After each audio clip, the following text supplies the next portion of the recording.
call this meeting to order. It's 7:03 p.m.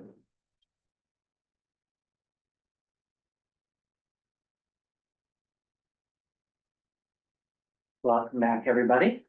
Don't have any general comments or announcements, so if there's no objection, we'll proceed to go ahead. I have one, which is the EPA is proposing to rescind the endangerment funding. And there's a comment period for individuals and organizations. Does everybody know what the endangerment finding is? Okay, as 2009. Bunch of scientists got together, of course, this is simplifying history, and they determined that greenhouse gases were a danger to humanity and needed to be regulated. And recently Trump got 5 pseudoscientists or, outsiders to say, well, that's not really true. So we don't need this endangerment finding, and they're proposing to just eliminate it. And there's a comment period comments are due by September 22nd. There's a website to submit comments, and I'd like to propose that we draft a comment, because this is kind of right in line with a number of the things that our letter and et cetera. But since it's after our next meeting, we don't have to vote on it. We don't have to wordsmith something now. I consider this to be one of the most important worst things that could happen. So I want to urge committees and groups and people to submit comments. Is that potentially something where the select board might weigh in? We could, but this committee should as well. So Yeah. I think to the extent that we can have it be from the kind of highest profile committee of the town, that would be preferable. Certainly additive, if we would also do it. Yeah, let me ask Terry, I don't know what our state senators and representatives are doing too, because that's something else we should. Yeah. For them, I don't know if they're doing. And then I'm sure they're doing like, we should do something independently anyways, Yeah. but So how would you like to proceed on something like that? Would you want to be the one to draft a statement and then we review it and approve it next meeting, or Well, should we deputize you now? How do you want to? I'm planning to to draft comments for another couple of groups. Which might not be exactly what we want to say, but I can I can circulate that, and then we can, as a group, decide, what to add, what to and yeah, I'm happy with that. Any other discussion? I'm happy to volunteer on this as well. I saw on LinkedIn, there have been extensive comments on the DOE review about climate change. Right, you can also make comments on the scientific paper, but I don't feel. We could just reference it maybe. We could reference it, that's really about, taking scientific, destructing their science. That's what this paper did. Yeah.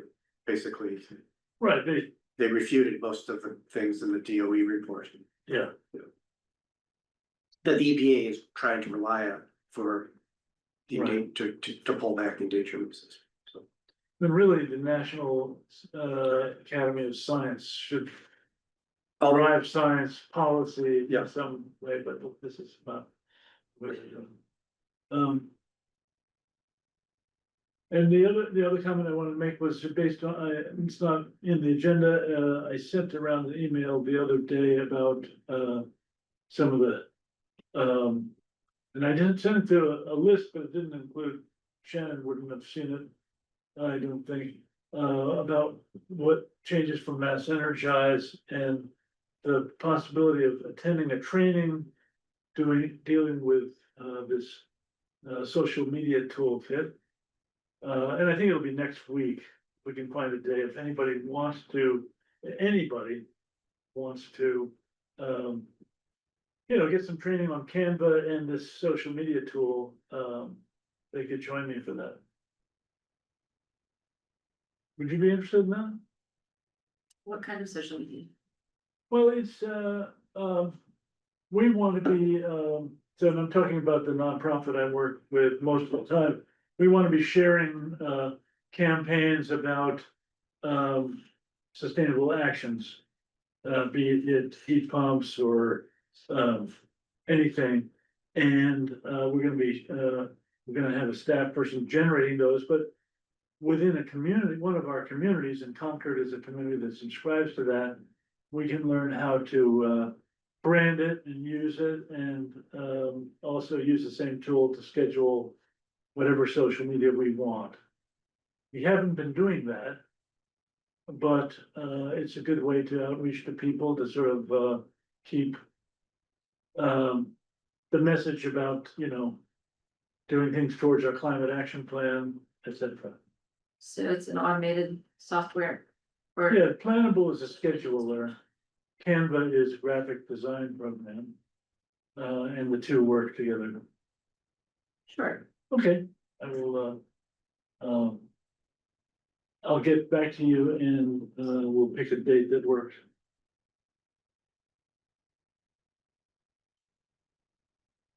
Any other discussion under general announcements? Hearing none, we'll move to meetings minutes, item 2 on the agenda. Letter A, approval of July 16 minutes. I should say, I've incorporated, Brad's changes, you sent 5 or 6 things, they weren't substantive, but they were good. So I've changed the doc to reflect those. And I had very sneakily jumped in and edited without any kind of approval, the date of the meeting, which was listed as the 17th and not the 16th. So when we Yeah, distributed it to everybody, had the wrong date, but that's been fixed now. Yeah. Did anybody have any other edits or feedback or anything on the minutes? Hearing none, is there a motion to accept the minutes as amended? motion to accept. Second, Any other discussion? Hearing none, we'll move to a vote. All those in favor, please signify by Jerry's on, so we'll have to do it by roll. Jerry's not a member anymore. Jerry's not a member. He's a- Welcome, Jerry, member of the public. Great. Those in favor signify by saying aye. I, Aye. aye, Opposed signify by saying no. The ayes have it. It is unanimous. The minutes are adopted. That's great. Sorry, Jerry, I didn't mean to interrupt you. Do you want to say hi? Hi, folks, and good to see you all again. And no, I'm not a member, but I am interested, so I'll be watching. Thanks for noticing. Great. Moving on to posting process for documents from and for meetings. I just wanted to throw this on the agenda and have everybody briefed on this.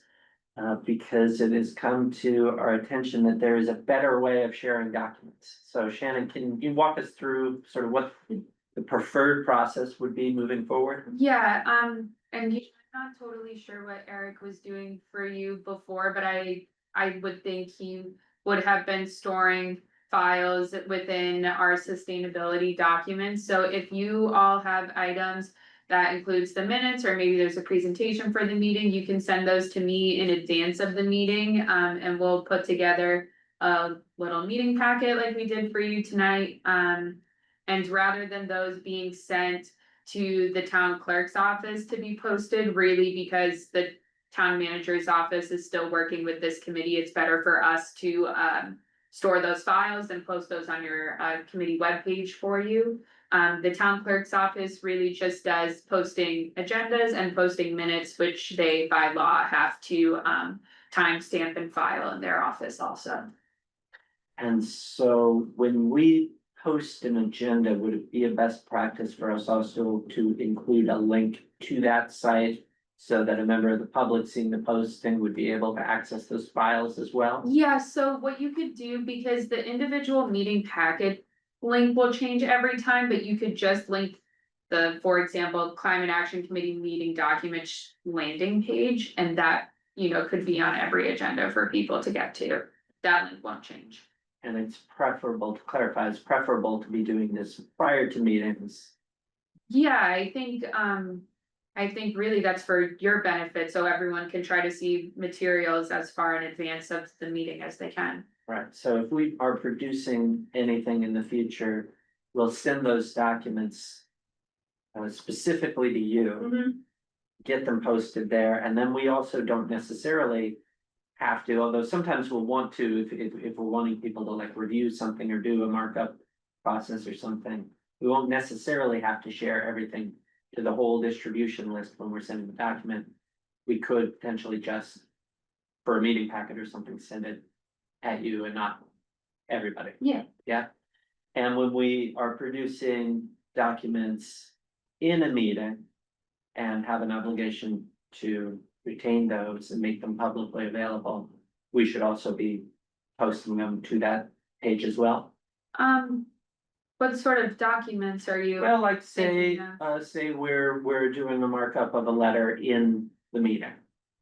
So Sure. we have to produce a final draft. Yeah, I think, what ideally what would happen is maybe if a draft letter was submitted ahead of the meeting, you know, that could be in the meeting packet that's online.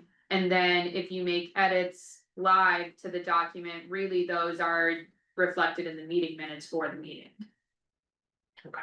We could have, I mean, we can add as many sections to your website as you all want. However, that's designed is up to you. So if you want a place where it is more like a document repository, we can have that. We can keep your meeting packet separate, however you want. Okay. I think what somebody on the committee, not volunteering, should decide how that page works and looks. Well, I'm fine with the concept of just dump our files on it. Yeah, well, It doesn't, Dump your we don't files have on- to, we don't have to build an empire or anything. right, but you need a little bit of hierarchy, a date with by date, Date by them. month or Yeah. something like that. Something. So we send the documents to you by email and you just put them on. Sit on Microsoft, It's on the town's website we're talking about. And that page is already up and live. Yeah. So like, for instance, the meeting packet for tonight should be there. Yep, it's there. Meeting materials from June are there. Hang on 1 second, I'm gonna. I haven't seen that today. We don't have documents up from July there, but we will. Watch that space.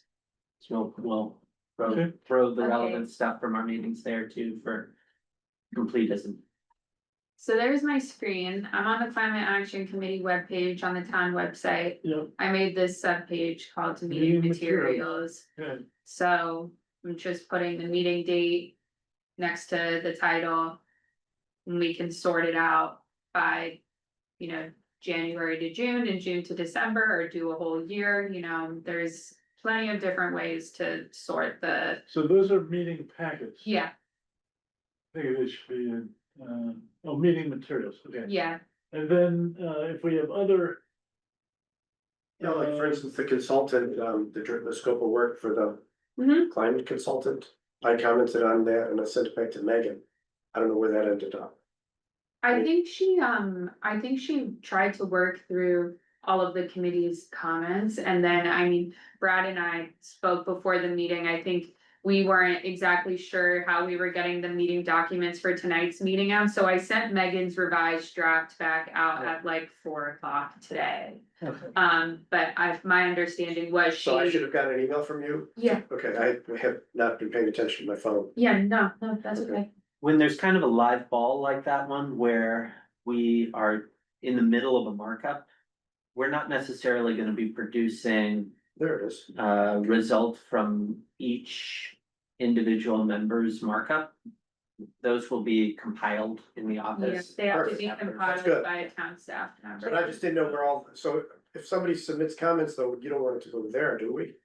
No, those should still go Those go to person to whoever person. the point person is Okay, working. okay. So Shannon, those are those two things up there, are they a folder with docs in it or? There, they are yeah, A PDF?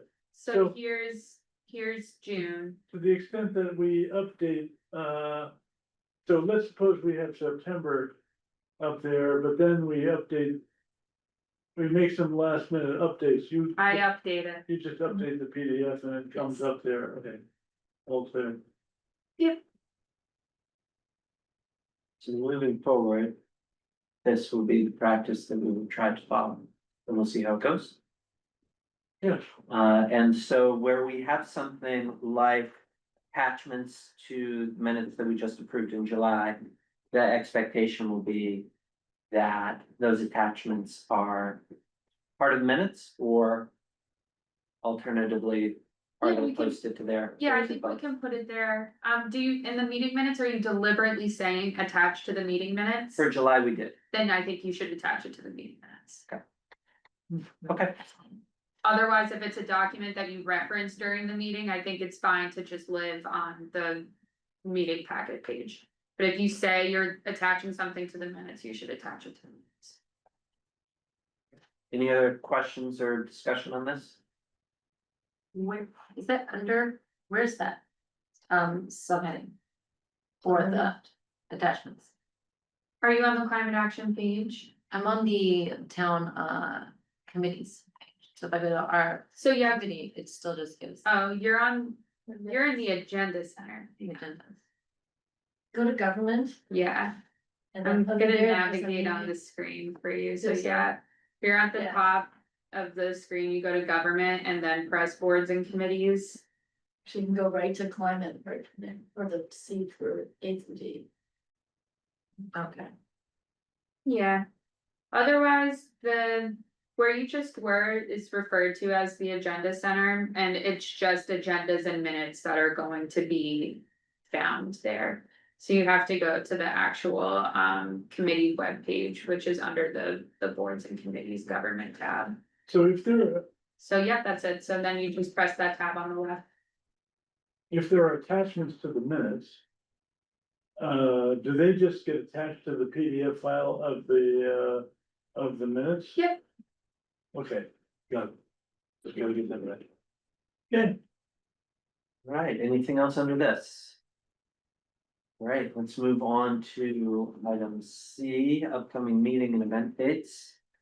Just have 7 on my list, so if anybody else has anything else, shout them out. Sunday, August 24, 1-3 p.m. at Robin's House is the Race Amity Day event. Nice picnic that we'll have, well, hope it doesn't rain. Bring your own picnic. On the 24th is what? Sunday, August 24th, 1-3 p.m. But what is it? I don't really know what that meeting, what that Race Amity Day, race, okay, which is an annual event that we have for okay. Harmony. Tuesday, August 26th, 8 to 9:30 a.m. at Kaiser Road on the first floor. The Trails Committee has one of their regular meetings. Noticed on their agenda, they have as a discussion point e-bike legislation and bike usage.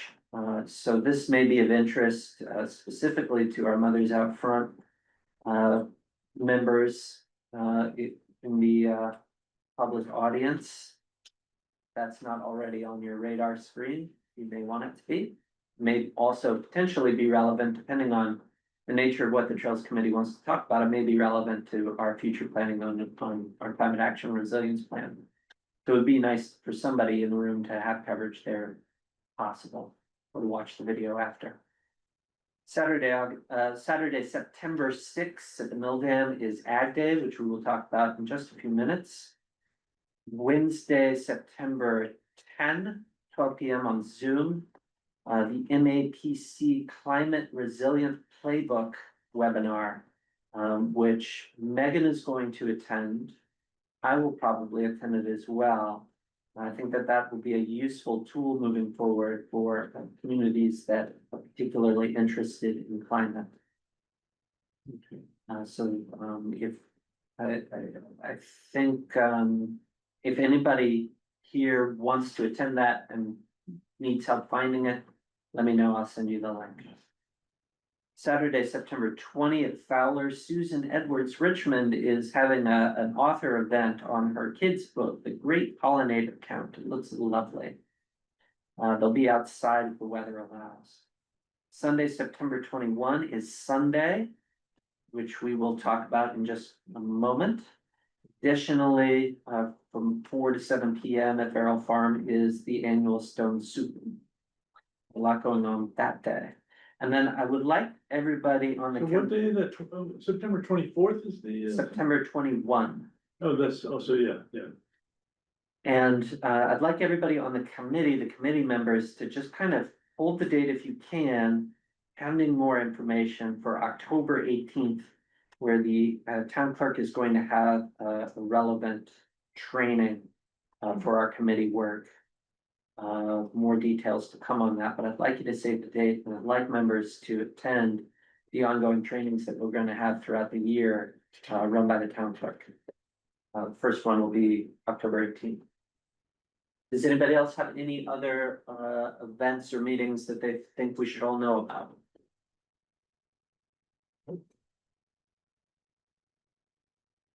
Hearing none, we'll move on. I'd like to spend just a moment thinking about Agriculture Day before we have a lengthier conversation on Sunday. I wanna, You're the only one who calls it Agriculture Day. well, It's Ag Day. call it Ag Day. I didn't wanna say Ag Day on the agenda, I don't wanna use abbreves. Unless it confuses people not to. What kind of materials do we want at our table for Agriculture Day, for Ag Day? We do in fact have a table. And we put in the request as discussed to be next to Mothers Out Front again, because that worked well. What should we have there? So, I can't actually be at Ag Day unfortunately, but I have a table in my car. Someone wants to borrow it as the table, Yes, the please. physical table. A good table is.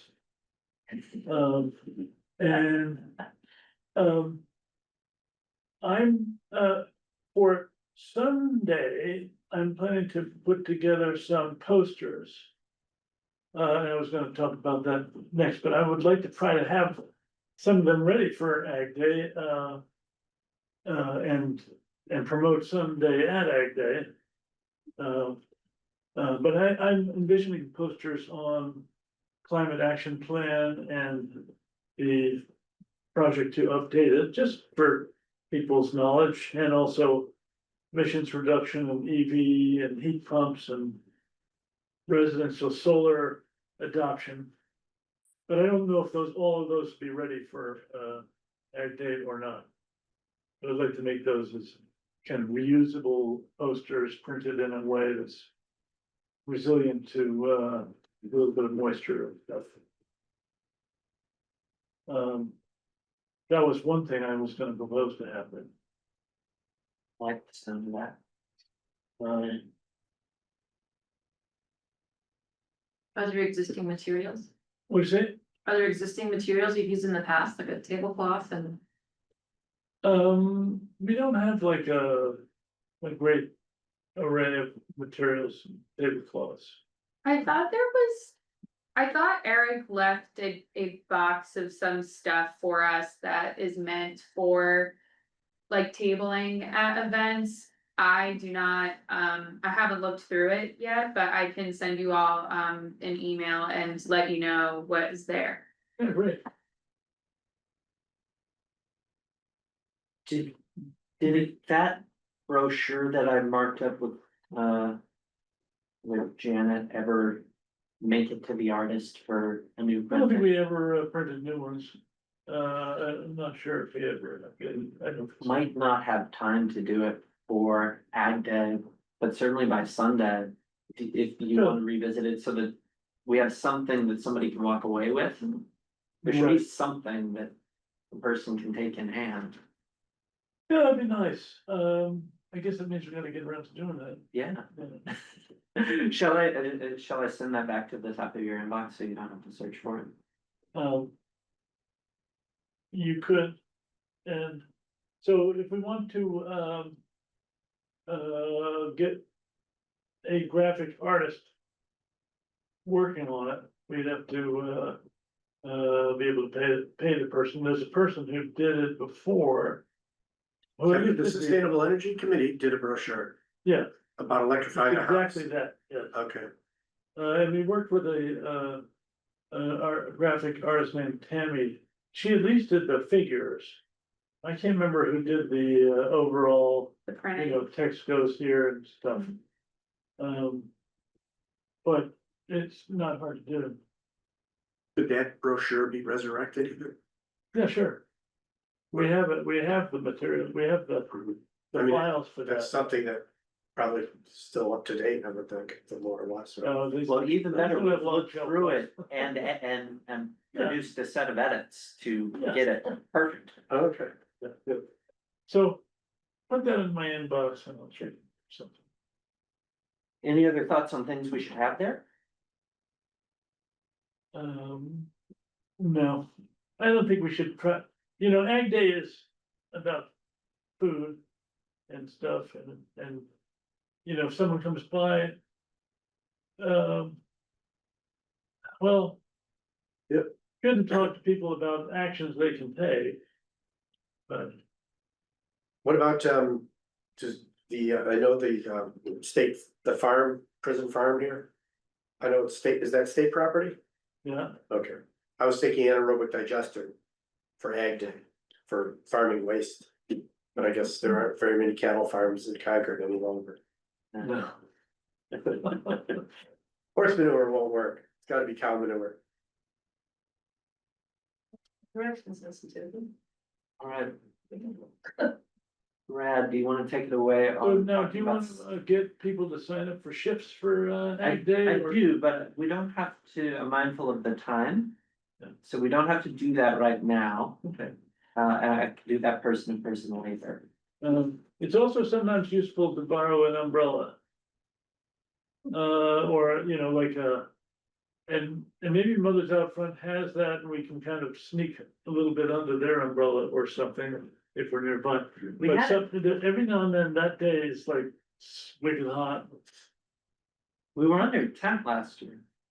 Weren't Yeah, I don't know. I think Canopy. so. Did you share with Mothers Out Front we? We were or? next to them, I but we don't know. might have taken their tent or something. I don't know, like. Are you just next to them or are you guys sharing a station? Next, Okay, so I can see if we have an extra at the townhouse, but someone would have to come grab it, prior to Ag Day. I know we have one that the select board uses, that's like branded for the town, but I think that we have just like plain ones, like just like a plain blue one or something like that. would be Okay, good that'd to be have great, a, fantastic. Yeah, so someone would just have to come grab it ahead of time, but I think there may be a plain one. It's always a good time. We can, let's do it now, that'd be good. I found some graphics that I think Eric must have used for Ag Day last year. One is just like a handout that has information about EVs. But this was advertising an upcoming event that was happening last September. And then the back of the handout was just some data about Concord being a leader in adopting EVs. Okay, let's dust those off and we can put the Sunday announcement in it if it's. Yeah, I can share this with you also. You can see what was used last year and if you want to build farm it or do something different. perfect, that'd be great, thank you. Brad, do you wanna talk about Sunday? Yes, I'm happy to. Oh, I didn't join the Zoom. So I can't show you we've been having, regular, planning meetings. I have a message doc, maybe I should join the Zoom meeting. But I don't, I'm not, it would take me a minute to do that. We have a message doc that I can, just sort of, share Rise Up for, it's very positive. It's, Rise Up for Sun Powered Planet, join for a fun, inspiring, free event. It's all about, celebrating what people have done and, letting people know that they can do it too. And, this is an event that I hope the CAC is, you know, one of the leaders of. I don't know if we have to decide that, but, or maybe we've already decided it. We haven't talked about it at a meeting. The event is, so there'll be a lot of groups with tables, number of groups with tables. These are groups that help to publicize the event using the text that I mentioned. I'll share it. I should have shared it ahead of time. We're gonna have a couple of art projects, one a community art project run by Art for All, and another for kids from the Emerson Umbrella. We will have kind of we're thinking of a lightning round of testimonials, just anybody who's done something on their house can have like 30 seconds to talk about it. Get a big line and maybe a gong, if we can borrow one. Because some people like to talk a lot. But just to make, just kind of normalizing, hey, I did this, I like it, we saved money, it's stuff like that. And the main thing is to get people there. So publicizing it through newsletters, social media, the town, I'm thinking the town will publicize it if we get them text, get the text to them. CMLP will publicize it, they have email that reaches people, their coaches will be there to talk to people about EVs and heat pumps. Hopefully also solar. One possibility is renting the climate games that we used at the festival a couple of years ago. Which cost $100, and I'm wondering if the town would pay for that. We should maybe ask Shannon and Yeah, I think that's a Megan question, but I Megan. can pass that on. yeah, it's not a big Where one. did those get rented from? They get rented from Mass Energy. Okay. And it's kind of like. I would drive over and pick them up from the last place that rented them. It's just $100. It's $100. I'd be surprised that the answer would be no. Yeah. They're fun. They got a lot of use at that climate festival, kids and parents. And fun. And then we're gonna, it's a hurry to get the promotion out, you know, we want to be able to do have a lot of groups send it out in their September newsletter or what, so we're gonna be trying to get promotion out by the end of this week. We have our next planning meeting tomorrow at 4:30 PM. And if anybody wants to join that, they are welcome to. When is this event exactly? This event is on Sunday, the 21st. It's on the equinox. It's from 3 to 5 PM. It's gonna be at First Parish outside on the lawn. Unless it rains, in which case it moves inside. Okay, Trying to make it as easy as possible. No vendors, yeah. no, nothing tricky. Everybody should, you know, groups, any group can participate, but they should stay kind of on message. And then the Transportation Advisory Committee should come to this Sunday event. Have you heard about Sunday? Yes, I saw Yeah. you sent out an email. It's gonna be fun, but it's important that we get, you know, lots of kids and families that are not the early adopters there. Is that time locked in? Cause that would present a 1 hour overlap with Stone Soup. That time is locked in. Okay. The Stone Soup starts at 4? Oh, God, see, I didn't realize. Maybe we That's can not call a them big- to move. What? Yeah. That's a good point, so nothing is locked in. Tomorrow, we could easily move it. There's nothing locked in. What do you think about two to, no, thinking independently of Stone Soup? Is 2 to 4 a better time slot for people, or worse than 3 to 5? The reason I chose 3 to 5 is that Bedford is having an event at 1. But I don't think that really matters. Yeah, I don't think that matters. I don't think this is the kind of thing where we shop across town lines. It's more Yeah. about getting people from our town there. Right. And so I think to the extent that there's not a timing conflict, that would be Okay, preferable, if possible. I'm gonna consider moving to 2 to 4. No real impact, except we have to have a consistent times on any publicity. Who is currently sponsoring this? And are you suggesting that CAC be, I think CAC and others out front should be the lead organization. is Mothers Out Front already on? Well, yes, I mean Betsy, who's on the call, has been coming to meetings and helping with the planning. And Scott Richardson from Concord Can Steering Committee has been as well. You know, so I'm hoping that the Climate Action Committee can be a lead sponsor. Jerry, you've got your hand up, go ahead. Actually, Sorry, I just recognized Jerry. What's your? Yeah, I did not mean to have my hand up, so, It's like big.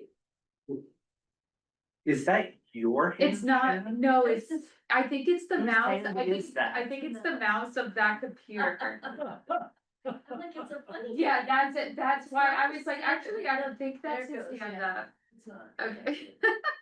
I don't know why that just happened too. I know, because it wasn't there. All right, live theater. And was I so- mistaken for a mouse? I think, I see Mark Hansen on the screen, he's interested in pollinators, he should come to Sunday, they should have you guys should have a table as well. He may not know what that is. Yeah, what is it? What is it? It's on, No, you said September what is it? 21st, the equinox in the afternoon. It was going to be 3 to 5, but it might move to 2 to 4 because of the Stone Soup dinner. Okay, We have to discuss that at our meeting tomorrow. And if you look at sunday.earth, website sunday.earth, you can find out what Sunday is about. It's about celebrating renewable energy. It's a little bit of an anti-Trump thing, but it's not overtly political in any way. okay. Betsy, go ahead. Yeah, so the way I see it, it's a party to express support for all types of renewable energy and just show that we have the appetite for it no matter what comes out of the White House. That the will is still there. And actually, Brad, I just jumped in because Wilson Kerr, he'll be at Ag Day, I know, but he'd be great to be a part of the Sunday as well. Okay, But yeah, I mean, it's all about celebrating the power of the sun and, free energy, basically, that the sun provides all the time. And the website's really fun. If you go to sunday.org, you can draw your own sun.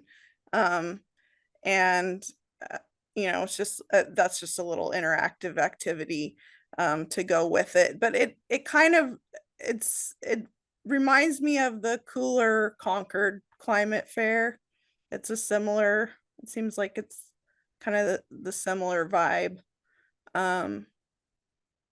But yeah, I'm very excited about it. Okay, So So shall we resolve to be a lead sponsor of this or a co-lead? I would propose. I'll second it. Right, any other discussion of the concept of lead sponsoring this? Hearing none, all in favor, please signify by raising your hand, including you, Catherine. That's unanimous. Is there anything else that we need to address in this meeting for planning for that? Only if anybody really wants to come to a planning meeting tomorrow at 4:30, let me know and I will happily invite you. Where is the planning room? This is a Zoom. Oh, Zoom. You can invite me. I'll try to contribute. I don't know if I can be actually at the Sunday is the problem, but I can help plan. Okay,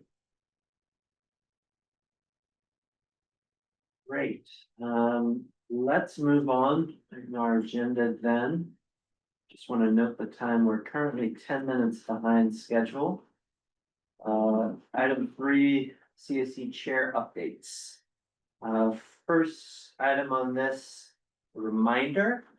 A slightly less gentle reminder than last month. Every member of this committee owes me one name. Give me one name of somebody who could be a prospective member of this committee. It's especially important to do that because the one person left that we had as an iron in the fire is taking a pass for now. So we're gonna have a vacancy yeah, for at least a little while.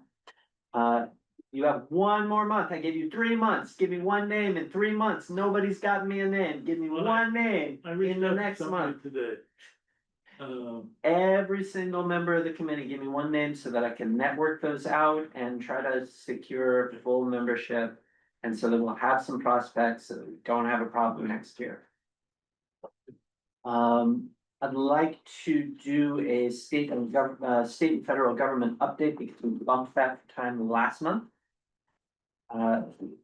So that you all are aware, if you are not already, the legislature finally has passed joint rules. It's the first time in 6 years that the two houses of our state legislature actually agreed on rules of order for themselves. There were some very pleasant surprises for democracy and transparency advocates in those joint rules. The Reader's Digest version for your edification on joint rules is that I think the net effect of a lot of the reforms that they have adopted will be a higher level of communication of the calendar. When hearings will be with what committees. It won't necessarily tell us more about what the topics of those are until very near the public hearing dates, but starting next session, we'll know the date of every joint committee hearing. And within 10 days of every hearing, they will populate those hearings with actual bills. So that advocacy organizations will have more than a day or two to rush to get in. And I think that also affects town advocacy as well.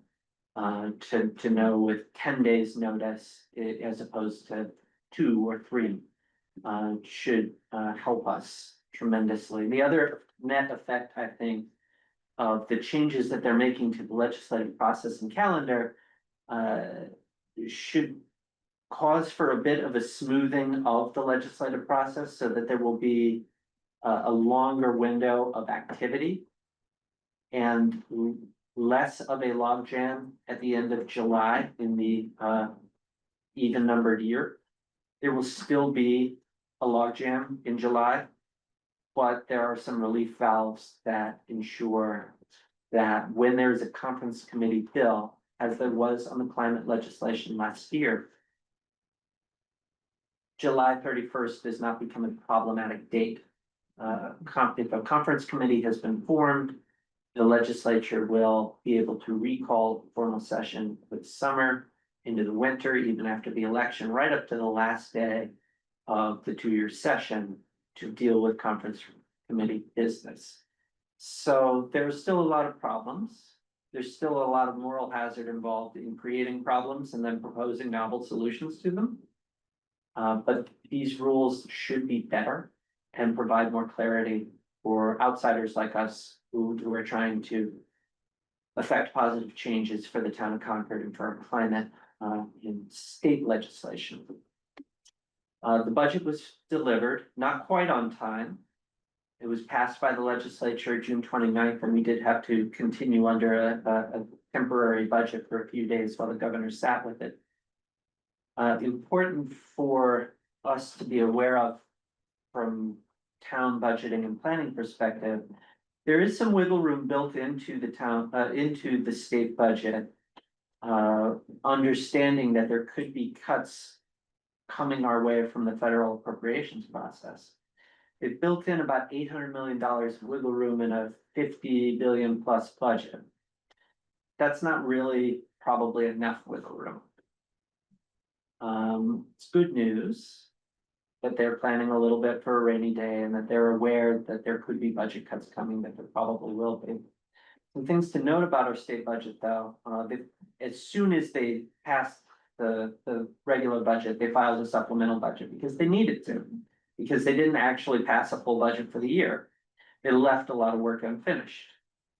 They balanced this budget this year with one-time revenues to the tune of about $1.5 billion, which means there's a structural budget deficit going into the next fiscal year, which is highly problematic. There are a lot of known deficiencies built into the current state budget, and they have embargoed almost all of their earmarks. So there's about $125 million worth of earmarks, including earmarks for the town of Concord, that the Healy administration, in its wisdom, has decided to embargo to a date unspecified. So basically, we're not getting that money if anything happens to the state budget. And the town should be aware, any money that you're counting on from the state budget is through an earmark is now subject to the whims of Washington. On that subject, we know from the One Big Beautiful Bill, so-called, that about 300,000 Massachusetts residents are going to lose their health care. About 150,000 Massachusetts residents are going to lose their SNAP benefits. There are major appropriations disagreements between the House and the Senate. There are rescissions of current appropriations that are on the table. There's a lack of a shutdown agreement. If they don't agree to all of their budgeting by their deadline day in Washington. So there is a lot of state budget uncertainty that remains because of the situation in Washington.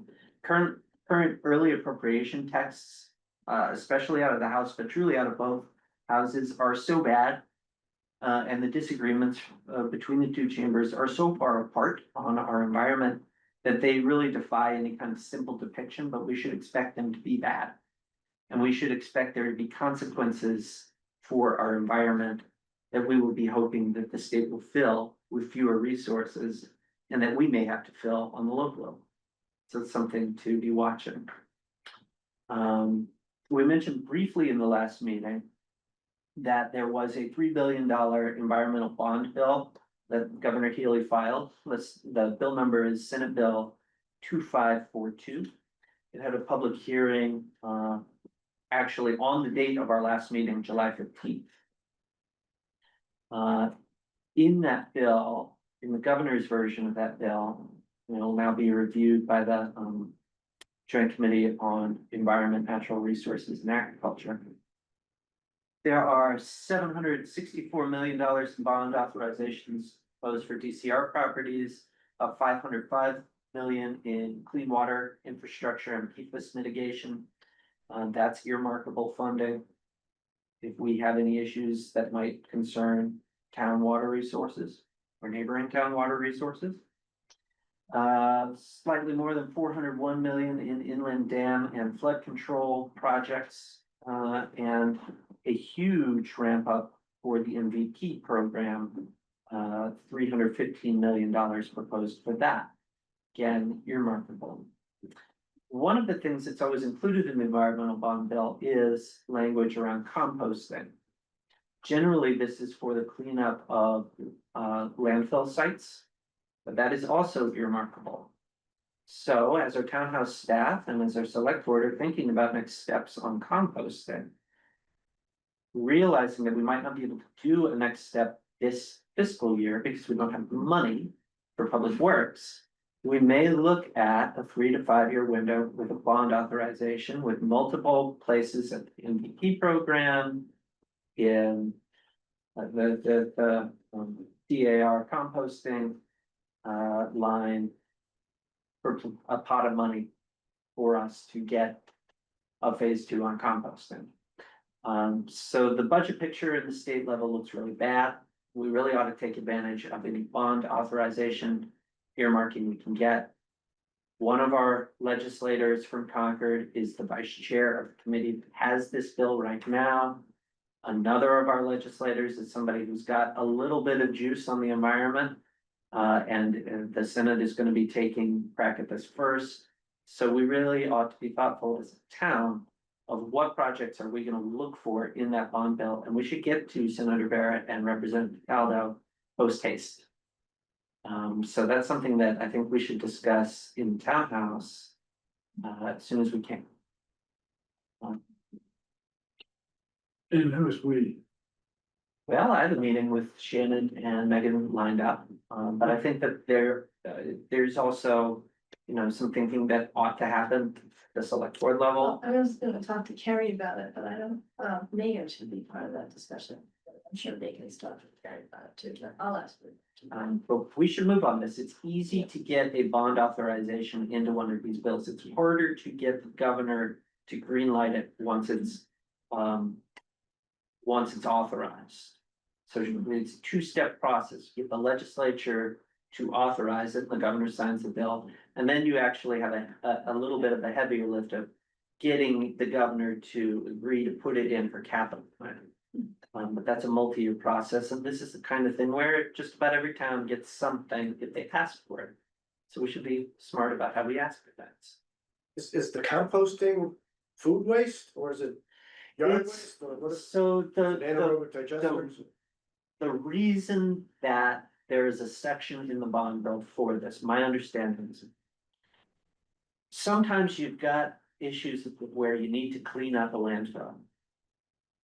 And so the money is there with a primary purpose of allowing for cleanup of composting sites where there has been larger scale issues of contamination that a town can't handle. However, it's an open-ended thing. You make it what your legislators want to make it. Additionally, with a major expansion of MVP, and this is something that Mass Energize might also be interested in, Brad. In that MVP ramp up is not just anymore for towns to get MVP grants. They're going to allow nonprofit groups also to apply for MVP grants.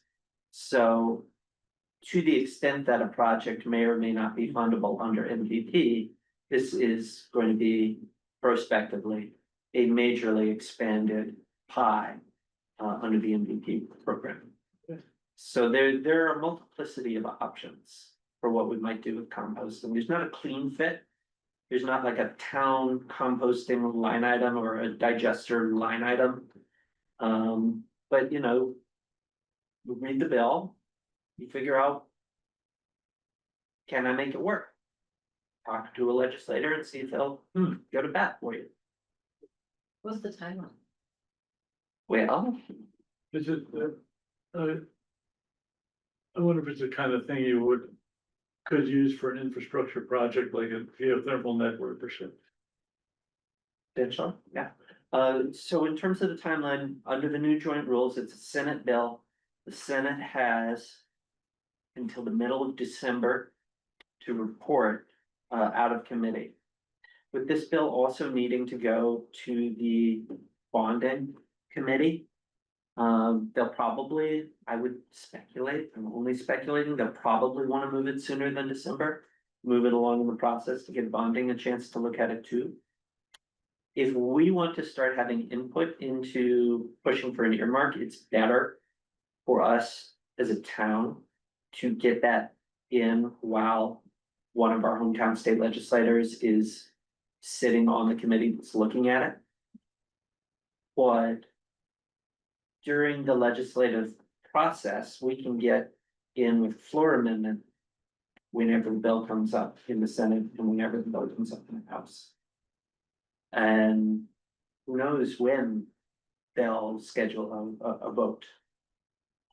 So I would expect this to be in the Environment Committee for a little while still. They're not, with being a Senate bill, they don't have to report on it until December. But we should get a move on. We shouldn't wait until Christmas or Thanksgiving to be in touch. And generally, final passage of these bills has happened very late. Because they end up in conference committee and then they get wrapped into the July logjam, which may or may not be an issue this year. Or next year. And Greg, what's that MVP? What does it cover? What just, is that just an acronym for just a general Yes. approach, or is it It's environment related? I'm just, through the DOER, it's It's municipal vulnerability preparedness. oh, okay. Now, we used to Okay. fund the original climate action plan, we got a Yeah, grant from that. But it's also been used for, projects to make you less vulnerable to. Yeah, I mean, didn't we have a grant? It's okay, but that's a different grant. We- applied for a grant for, We do have a current MVP yeah, funded project. Right. Yes, it's the was it approved? We so it's the river, Yeah, it's the yeah, watershed. asked, It hasn't been Soon, approved yet, has yeah. it? We're supposed to hear in June though, weren't we, or this summer? It was submitted in April, I thought we were gonna hear something in June. Okay. That was. I wonder, Megan, no. if it's, if we've heard anything. I don't know, that's why I was We asking. should need to check. Alright, with, but I got it, you know what, you. We'll nail that down. Cause that's work that's coming this way. Yeah. Is there any other discussion under state and federal government updates? I want to take a quick moment to read out a couple of updates from our July agenda and ask two questions. So from our July agenda, item 2C, which was upcoming meeting dates. Brad, did you ever have a conversation with anybody from North Central Climate Change Coalition? I never did, I decided it wasn't. Okay. Based on our conversation from last month, I'm going to assume that we don't need to have that on our radar screen moving forward. We had discussed under events, the MCAN climate action at the State House, webinar. I did, watch the video from that, and that was a nice encapsulation of how MCAN saw the state of affairs in the legislature. Does anyone want me to send them that link? Yeah, can you send it to me? Sure. Yes, please. Catherine, love to see. I will send it.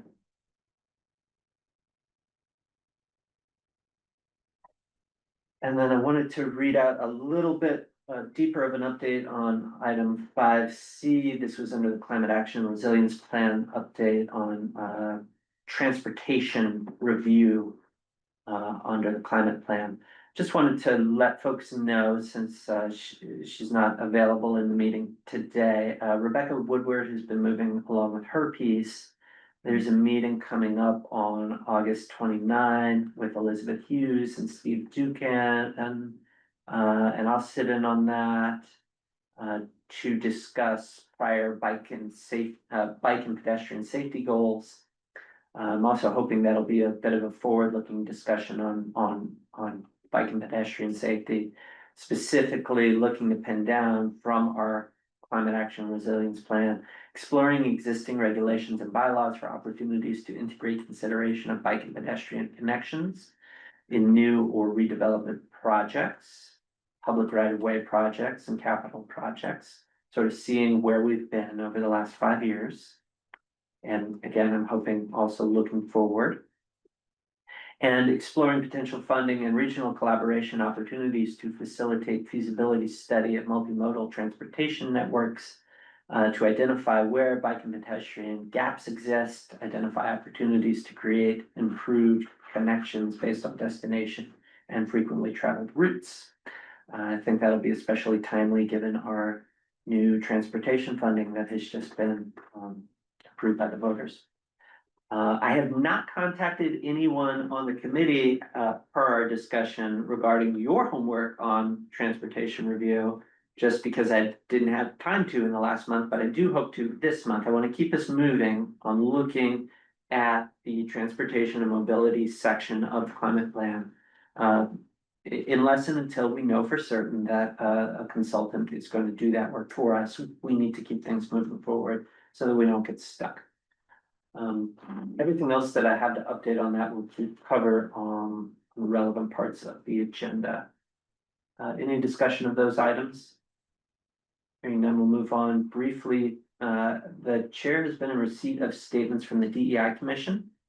A document entitled DEI Anti-Semitism Statement dated August 12, 2025. A document entitled Statement in Response to Recent Hateful Acts in Our Community dated June 24, 2025. And a third document titled In Support of the Amenities Building at Concord Carlisle High School, June 24, 25. I've reviewed these documents. I find them to be beyond the scope of our work on the Climate Action Committee. However, I would note that our charge includes thinking about resilient communities. And I think that my personal opinion on what it means to be resilient is that when something bad happens, a resilient community is able to come together constructively to address it. And I think that that is something which we should keep in mind. A resilient community in terms of our climate needs to be inclusive of people with different abilities, with different stations in life, with different backgrounds and stories. We need to be mindful of those things as we engage in forward-looking things like the Climate Action Plan.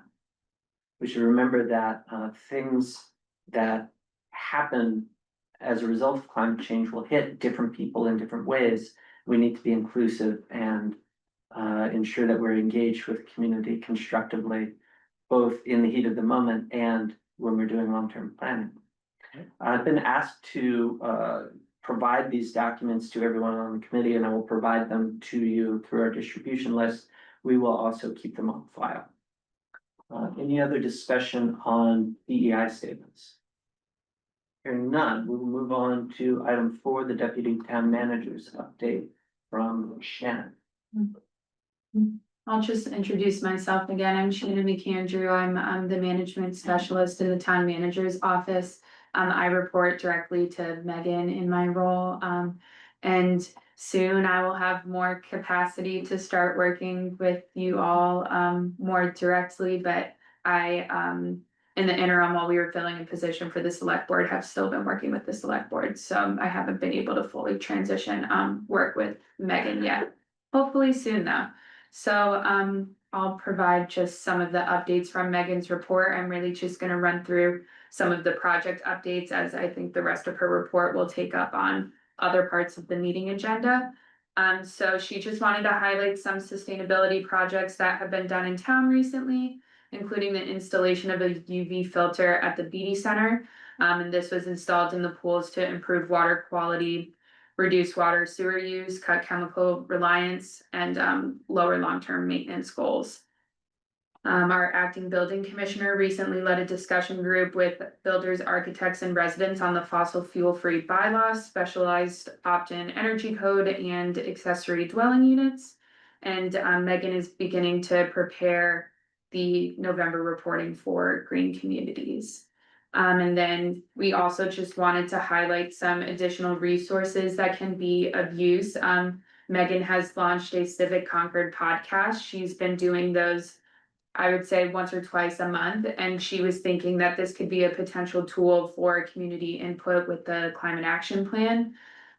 We also have a new, sort of a revived newsletter, that is now called Concord Currents, that our communications manager is managing. So that is something that could also be used, trying to gather input for the climate action plan. And then Megan is also planning to attend the webinar on the MAPC Climate Resilience Playbook. Right, and we'll talk about more of, the report from Megan on composting and that plan, as we get to those things on the agenda. Any discussion of what Shannon has just walked us through? Can I back up a little on the restrooms at the high school for the smarts, wasn't that, you said you received a comment on that? Yes, And I'm sure this has been beating a dead horse, but I don't know whether they evaluated composting toilets, that's all. That's part of the solution. Yeah, I think it, not very thoroughly, I think. the comment that I saw, correct me if I'm wrong, is that the reason, part of the reason that this is being pursued is to be in line with EPA regulations. EPA regulations do not allow for composting toilets. That was my understanding. Because it's close to the water. So, I don't want to speculate. yeah. That was what I heard in the meeting that I was in. Okay. So yeah, they did look at it. I would love if they had that. Okay, it's came up, just briefly, anyways. I'm not gonna go at it again, I don't know. Jerry does appear to have his hand up now. Jerry, do you actually have your Yes, hand up he this does. time? Yes. Go ahead. Yes, I actually have my hand up now. I was curious if Shannon could comment, if she knows what the status is of the development of the decarbonization roadmap. This was a project that Eric had initiated with DOER. And my understanding was that we need to generate, to provide information to to a third party called Power Options, who was selected by the state to prepare these roadmaps. And I was wondering if there's any update on that from Shannon. Jerry, I don't have an update on that, but I just wrote that down and can follow up with Megan. Okay, so you'll follow up with Megan? Yes. Okay, because she hasn't been terribly responsive to me, I have to say. So that's one of the reasons I wanted to ask for status as part of this meeting. But Yeah. I'll look for We you. can put it on our or Megan. agenda with Brad on Tuesday also. Okay. All right, thank you. Yeah. Thanks for asking. Good to make sure that we don't have anything fall through the cracks. Any other discussion or comments on this? Hearing none, we'll move on. To talking about item 5, the climate action resilience plan update. So everybody has been in receipt of the RFP's drafted scope, and were asked at the last meeting to get back with edits, comments, suggested revisions. We now have a full draft of an RFP. You've all received it. You may not all have read it because many of you will have received it this afternoon. Yeah, I have three comments based on what I received this afternoon, because I've been delayed to receive it, but I wanna send those and get those incorporated. The most significant one, and I don't know, I like that it says, like in page 14, it says identifying steps, cost, and potential funding for each action. each priority action, which I think is great. But it seems like it might be a tall order. To identify costs of actions, and I don't know if we did it in the first climate action plan. The first climate action plan, I don't think talked about costs. Was cost of carbon included? Well, not specifically, but I mean, like a credit, meaning like there I'm was talking a about like, we. benefit cost. We wanna do these 20 things, Mhm. what's each one of them going to cost? I don't think we did that in the first. I think it's good that it's in the RFP and maybe there might be some pushback, because that seems like depending on how accurately you wanna know cost for, converting people to heat pumps or things like that, I don't know. Whether they'll want to do it. It was done a little bit in the fleet study. What's that? It was done in the fleet study. The In the EV fleet fleet study. Yeah. But, yeah. But for the vendor to do the, so that's, it may be a big ask. I hope it doesn't make anybody not want to respond. I don't think it will. Yeah, I have taken your comment, but also, I think something Megan has been thinking about is when you all have been evaluating what has been accomplished from this climate action plan and what may not have been, how much of that might have been due to cost. Right. So I wonder if that's part of her thought process in including that, so that the town can plan up front for trying to accomplish some of the specific work. I think it's the right thing to do. I just, I hope it's not asking too much. And the other two comments I could send them by email. One is there's a final bullet under action identification, which says this list will then be used as the foundation for task 3 action prioritization, but I think we just want to eliminate that because it's not relevant. We don't have we don't have a task 3 action prioritization. That came from the old scope document. And then there's a couple bullets on page 17, one specifying the cab. And I suggest eliminating that one and the following bullet. That's a good catch. I didn't see that. Other than that, this is great. I think it's so close to being ready to submit really great work. Catherine, go ahead. Yeah, sorry, I have not been able to read the recent version, but just with respect to cost, I just want to make sure. I don't know if there's anything in there about the cost of inaction, right? Because some of these things that without doing the things are going to cost us more in the long run. The true cost of carbon and things like that. So just, thinking about cost, wanting to be clear and accurate about what that means in terms of cost.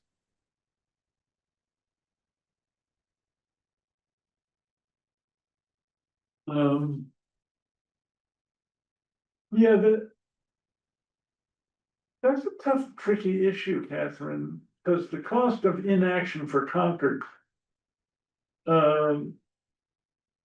on lowering emissions is tiny, because we're a small community.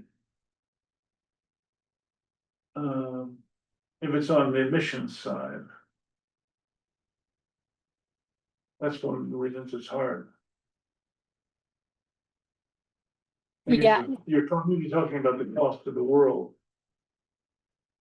On I think inaction. the right thing it's right thing to do to specify costs, but even thinking about some of the deferred maintenance work and how it costs more in the long run, that kind of sort of cost of inaction, I think should just be highlighted. So I know there's we're in fiscal tightening right now, so I get it. I just want to be mindful of that.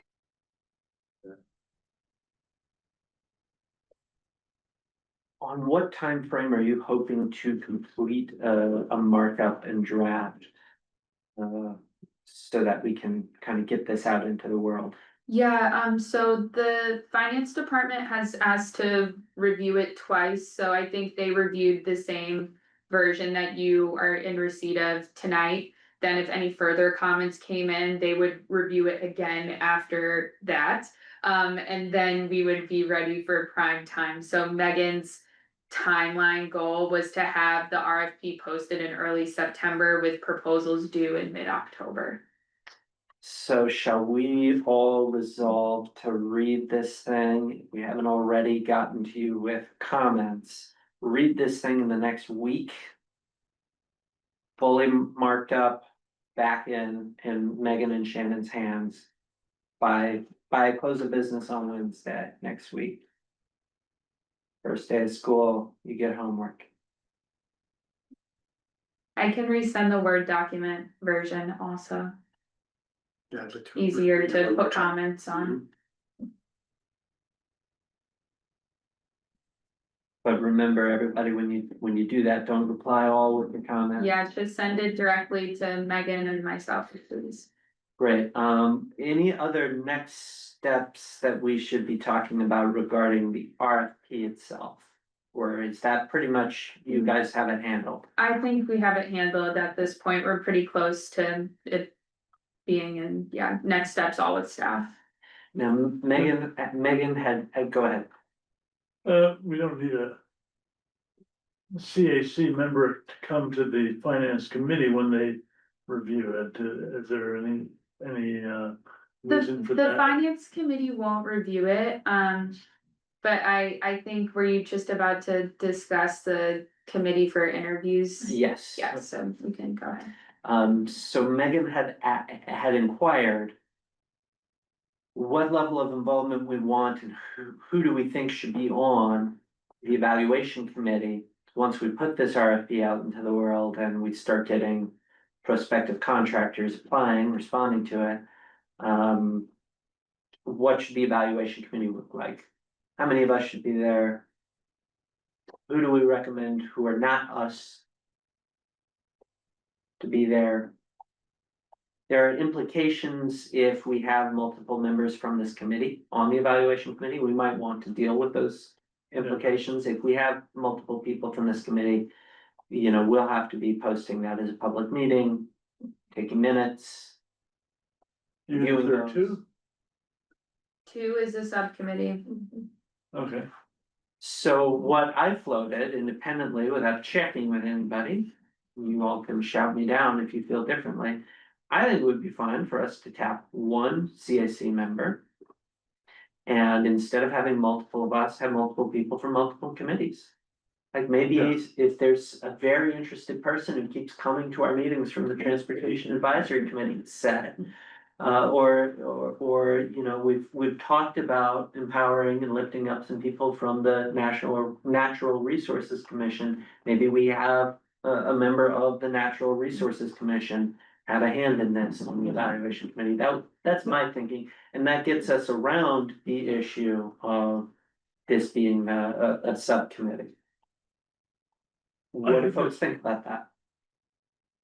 I love the Sounds- idea. I was gonna suggest, I don't know if we'll still have the similar 5 pillars, but getting one stakeholder from each area of the climate action plan. So there's just visibility and transparency and buy-in and sort of from ground one, and the ability to kind of work across departments. No, so I think, in general, I think we should do it the way we want to do it and ignore the additional burden of posting minutes. I mean, that is to say, if 3 people wanted to do it, if multiple people wanted to be on it, I don't think that we should, use the open meeting law as a reason not to do that. But I also think one person would be enough. If that person, reported out to the committee and got input from members of the committee as needed.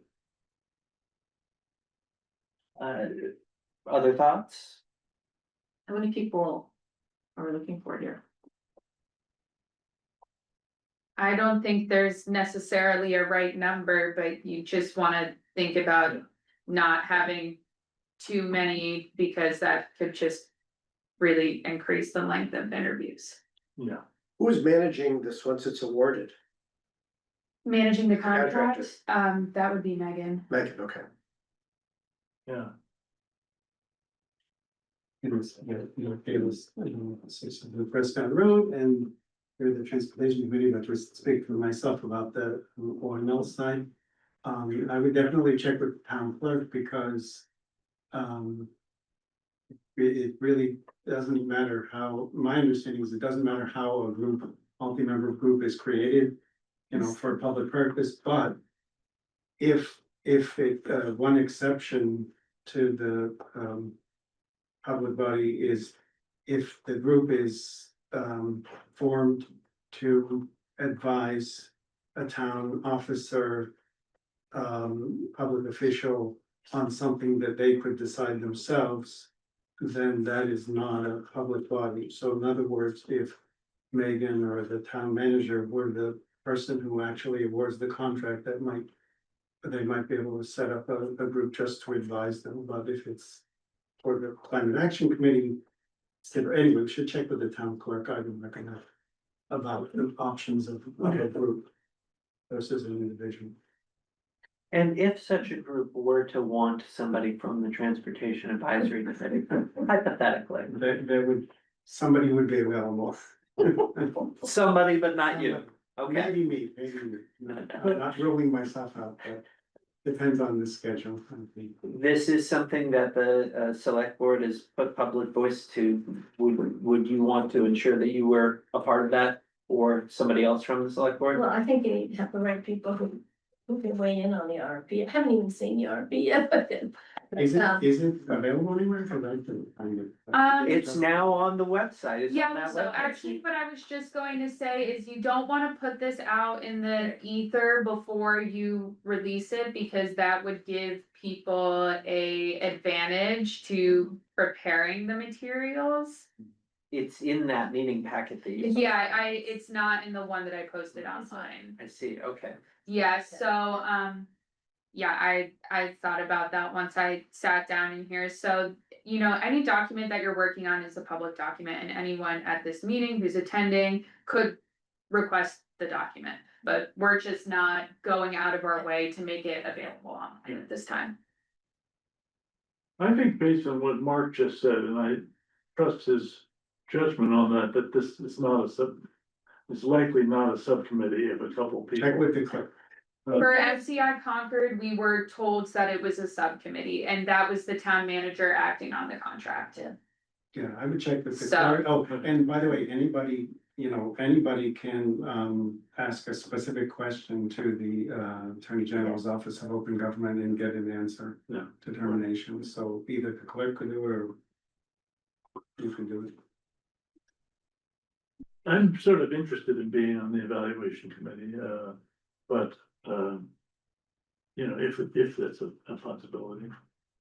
The timeline matters. Right now, we're on a vector, we're on a course to be doing this evaluation mid to late October. Yeah. So you would need to be available mid to late October.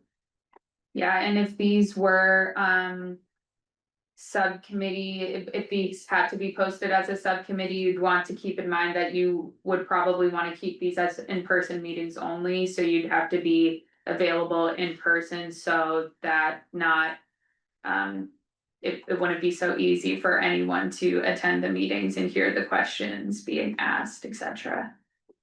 So I'm asking just members of the committee now, of the Climate Action Committee, is there anybody other than Brad who actively wants to be in on an evaluation committee? I'd be interested in being considered as well. Not too much, yes, no, My plate is a little full right now. Catherine, I see you're unmuted. Yeah, I mean, as much as I would very much like to, I'll be traveling a lot in mid to late October, so I'll have to recuse myself, unfortunately. Okay, so let's do this. if you or Megan could ask this particular question in the context of this particular Yeah. operation. Just in case the answer depends on the circumstances, Yeah. as it often does. Just so that we can nail that down. If there's no reason not to do this, if it's not going to cause a subcommittee and cause a whole bunch of compliance, we can move forward with Brad and Bob on it. How do people feel about having other evaluators from other committees? Specifically, the ones that I mentioned, TAC, Natural Resources Committee, Commission, potentially Public Works or I don't,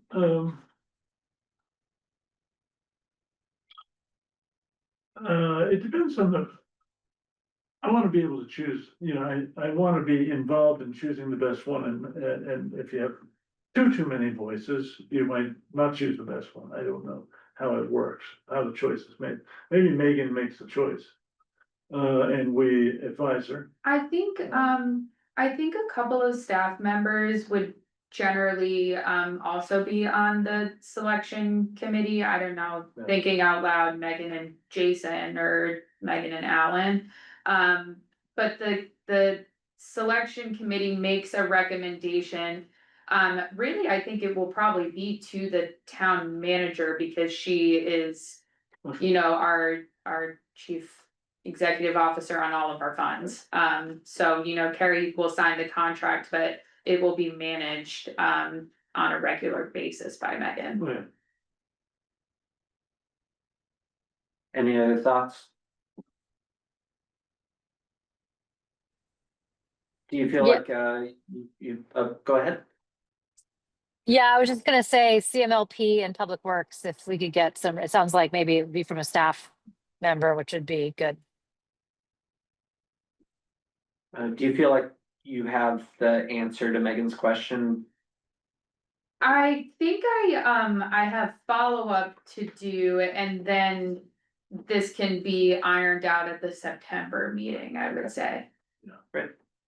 And I would think that Paul might be interested because he wants to make sure that the climate action planning properly takes, you know, adaptation resilience into account. Yeah, and you know, it's really like doing the subcommittees is not that big of a deal. It just, you have to be intentional about some items, like in the RFP, we'll put an exact date that the interview is going to be on, so we know that we have to post an agenda for that date and stuff, Yeah. you know, it's just a couple of little intentional things.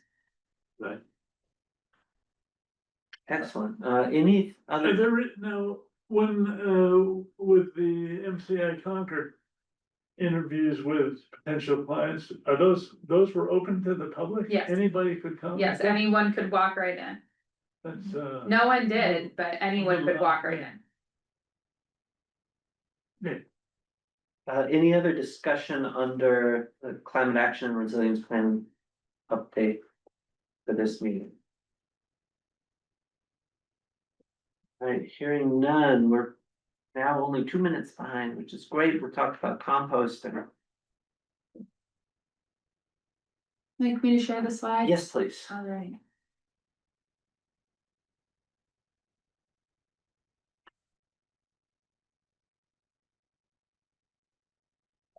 Alrighty. Alright, so Megan put together just a quick slide deck that has the results of the composting survey. Whoops. So there were 187 responses submitted, and just keeping in mind the program, I think, costs generally about $10,000, and that was 36% of the sustainability budget. So just the slides are the results for each question.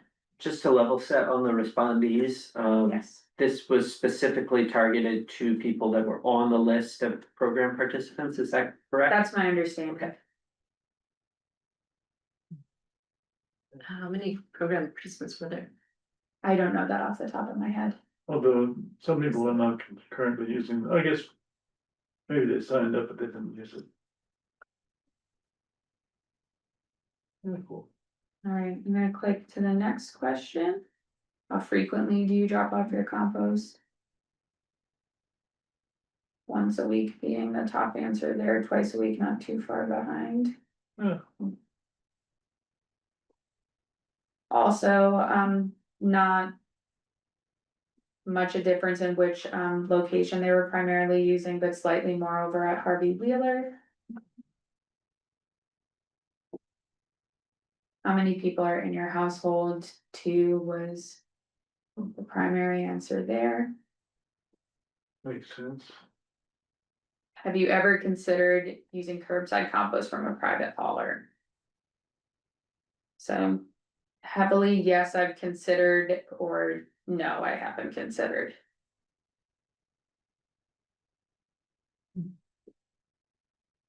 Okay.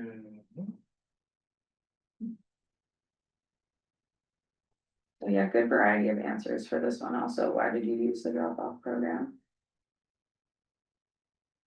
And we would have, it's not included in this PowerPoint just because I think it was meant to be quick overview, but we'll have the open responses for what the other 7% was.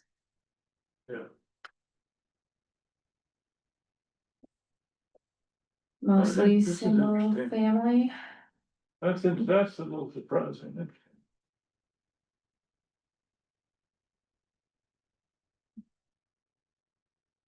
That might be it. Let's see. Word. Yeah, that was the last one. All right, so. I don't know if you have, I'm sure you have specific questions, but honestly, I haven't been working with Megan on this too much yet, but I said I would document your questions and try to answer any if I could. I think that the smart place to start with this conversation is to talk about what the current thinking is about a next step. Well, My understanding is that Megan is feeling as if she's spending more time than she should on composting. And this is something that she wants to fade for a little while we're focused on the climate action and resilience plan. Would you say that that's accurate? I think that was definitely accurate for phase 1, that she felt like she was spending too much time on it. But I think that would probably be the prudent choice at this point during the RFP process. It just, it's a very busy process. Once you post the RFP and start getting the responses back, you know, that turns into a lot of work. But I think that also she wants to evaluate what different options are available for a phase 2, and there's going to have to be some more interdepartmental coordination on that. do we think that the survey, we got 187 responses, but we don't really know how many people use the, is there a way of backing out how many people actually use the program? I don't know. Yeah, I'm sure there is. I just don't have that number off the top of my head. And 15% of the people that responded don't use the program, so somewhere between like 150 and I'm gonna guess 300 people use the program, so families use the program. Although one of the difficulties we encountered with this is we don't really know who's using the benefits. Right, yeah. Yeah. I know. Catherine, go ahead. Do we have any economic analysis or any money data? Like in the survey, it would have been great to find out what the sort of financial appetite is. I mean, some people, including myself, use the pilot, but also did curbside. I do curbside every 2-week pickup from Black Earth. You know, just wondering, you know, because if we could get a townwide curbside service, right, and it was just about cost recovery, and we could sort of bill it through the trash and recycling program, that would be just a great win, right, for the town. But I don't know what that costs for the town, or if it's a net neutral, or what the cost appetite is from individuals who are in this program to spend out on something like that. And I just think that would be interesting data And maybe that's the next step for Megan to look into some of those numbers, but just didn't know if that's already been done or if that data could be shared with the committee. Yeah, I think Megan said that she believes our Department of Public Works has looked into adding on the service to our usual curbside pickup. But that's part of the work that she still sort of needs to do when thinking about a phase 2 of this program. So I know she's been trying to connect with Aaron McCloskey from Highway and Grounds to discuss what the cost they were quoted were for adding on composting to normal curbside. So they did explore that option Yes. with Waste Management or a variety? I'm not sure off the top of my head. Can you review for the newcomers exactly what's happening with that solid waste? Is it being anaerobically digested? Do they recover the methane? What's happening to the does the compost get from back to the people? I mean, I don't really know what's happening with that. So you can look at what Black Earth. So Black Earth is a company that's doing this. For Very the people who subscribe to it. So can people get like a bag of compost back from their? Yeah, you can get compost back from Black Earth, I'm pretty sure. Now, people who take part in this pilot, which had the big bins, they don't get any compost back. Right. Right. And so I made a comment that I was a little surprised that it's mostly single family residences.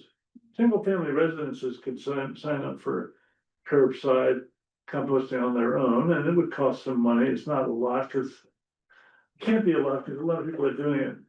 It's those multifamily ones that can't, I think. And I was thinking, oh, it must be those, apartment dwellers, they must take their compost over to the pilots, but it's not that. It's mostly, No, I think it's cost prohibitive. Yeah, I think that's really the issue, that's why. I think it's like $150 a month or something to do. Well, it wasn't You what? cheap.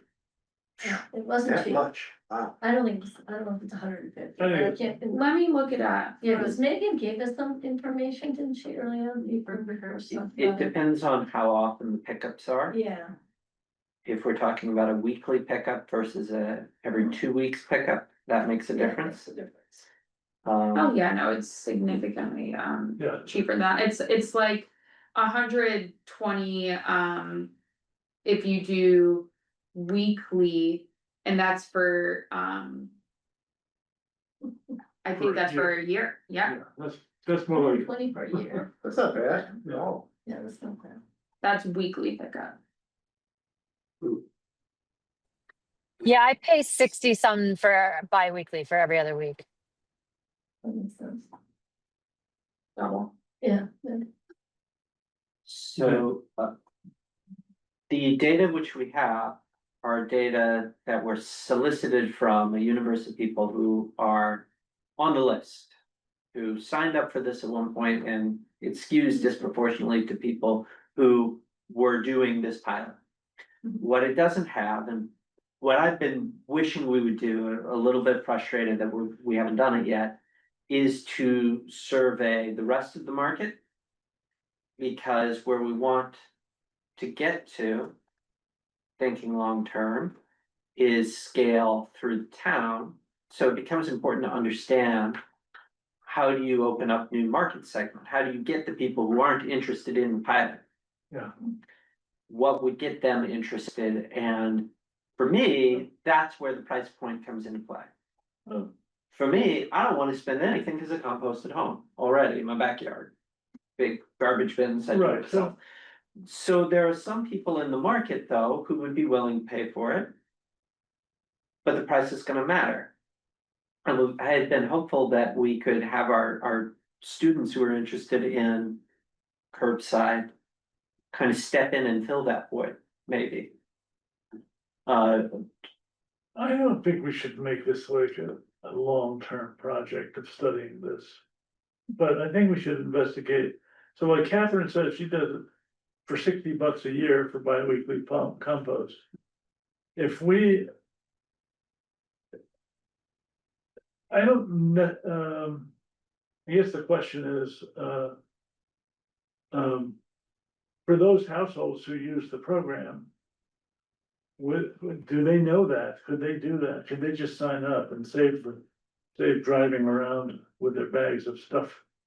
That would largely solve the problem, wouldn't If that would get them interested. it? Yeah. So I did talk to Megan a little bit about this, and she was going to look into the possibility of adding it as an option through the waste, through the Department of Public Works to sort of explore what was going on there. Did she get any feedback? No, So I also said, if we did it, it would be something that would be not done for a year, right? I mean, just the cycle of work that DPW has and what they're doing, it wouldn't be until fiscal year 27. But the fact that there's this company that just Just- does I mean, it, we you should don't have to just send their involve information the out, public right? works. Right, But maybe we could negotiate a better price if we Right, got, absolutely. maybe it could be $40 instead of $60. Yeah, We yeah. got enough households. That's the kind of. Yeah, what about the restaurants? They would have, if we have more quantity from all the restaurants, maybe that would lower the residential price. yeah. I don't know, are the restaurants involved in this at all? Were they ever one? Did they ever survey? They'll be daily. I mean, I don't think they've been involved at all today. Yes. Yeah, restaurants weren't allowed to use those. Okay. I think Neshoba bakery does it, but I'm not 100% sure. Yeah, I thought there was actually, and I could be totally wrong, I mean, think of my California days where it was legally required and mandated to compost if you're an institution or restaurant over a certain size, but yeah, I thought that they did that. The town already has a relationship with Black Earth because the schools compost. The schools are a public entity. So, I mean, I think start there. I would also advocate, if it's a stepwise approach in the future to look at the apartments and the multiple family dwellings as a first step, as an offering, because as you said, Brad, a lot of them can't sign up easily for Black Earth or renters, et cetera. They don't have the flexibility and aren't able to. So if the pilot goes away, they really don't have a way to backyard compost. There's just no, we ultimately want everyone to compost in Concord, but we want to make sure everybody has an option to compost. And so I would advocate for that approach if we're not doing it carte blanche across the board. So the other, I would also like to know, if it's possible, the total tonnage of this program, the total, total tonnage. can ask Black Earth if they're able to calculate that based on our pickups. They do it at the residential level. I imagine they have that Okay. data at the commercial level. Yeah, we can ask them that. So that and total users, or total registered users, I think would be good to know. And separately, I wanted to point out that in the climate action plan, we were supposed to do a curbside pilot, and it ended up being a drop-off pilot that we tried out. And so there's the question of, do we need to go back and do a curbside pilot like some other towns have done? Based on those original plan. Yeah, I think something that Megan is still working through, as I mentioned earlier, is trying to look at the current action plan and think about why some things weren't maybe accomplished the way they were written, and I'd be Yeah. interested to see why that was pivoted. Right. I mean, I guess that really then a curbside pilot means a town-run curbside pilot as opposed to a Black Earth compost run curbside pilot, which is you pay the money to Black Earth and they pick up your compost. I think maybe Norwood did a commercially run, like a ratepayer Okay. curbside pilot. Okay, It's not totally out there. right. Pilot is just getting this to having a more formal program, right? When you use the word pilot, it's really, let's test it out, work out the kinks, and then get a real program in place, right? I mean, your goal is to get it in town, right? So whether I mean, we probably would do it through a town contract, because we could get more economies of scale that way, maybe. But I think that's partly what Megan's looking at, right? Is to trying to see how we can do that as the next step. I don't think we should do a pilot for a curbside. I think if the demand is, you should do it. Yeah. Right, and that's, I think, what we need to assess. This is far off, but I don't know how I thought of this, that I wonder if at town meeting, when we have a test clicker question, if we can ask the moderator to do a question about curbside composting. I'm sure she would. Yeah, but that's not a representative. I know. That is,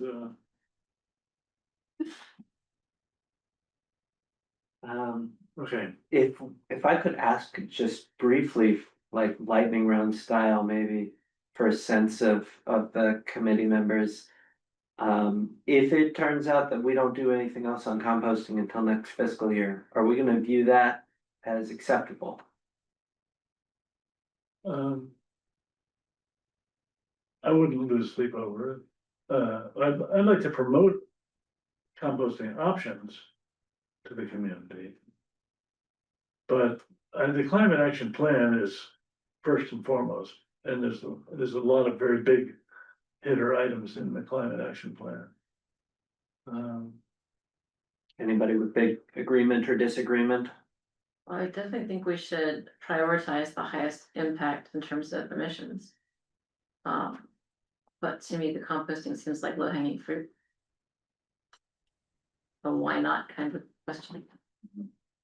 But if it's gonna be delayed a year, it's not. All this And takes- Yeah, well, it still takes time, right? It's still a lot of work to get that in place, so we're still doing it. It's just, Yeah. you're gonna have a lot of activity in front of you, and particularly Megan, with the managing of the RFP and getting that process done. All of you are gonna have a big role in it, so. Just have to be realistic and what we can get accomplished. I guess I would just ask the question of, I don't know how many large apartment buildings there are in town, but I'd love to do the analysis and understand what it would cost the town or, just to offer curbside compost pickup for those big, large residential areas, or just, I don't know. I'm thinking about the people that, if they're actively involved in the pilot and don't have access to backyard composting, no longer have a way to get rid of food waste. Is there like a middle ground option or sort of stopgap measure for having a full-fledged program in place? Yeah.